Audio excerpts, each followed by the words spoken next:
Hello guys, so a lot of people may wonder how to pair multiple phones to Prismtec video doorbell. So here comes the video guide.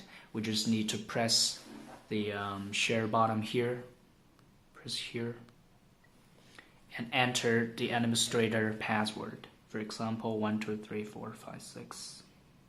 Okay, and new user 3. I'm slow typer.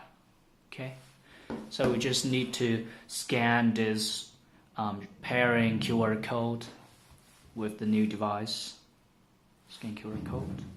Okay, scan here. Okay. Okay, so here it is.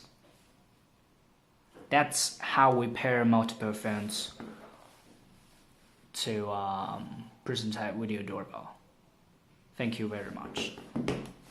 That's it.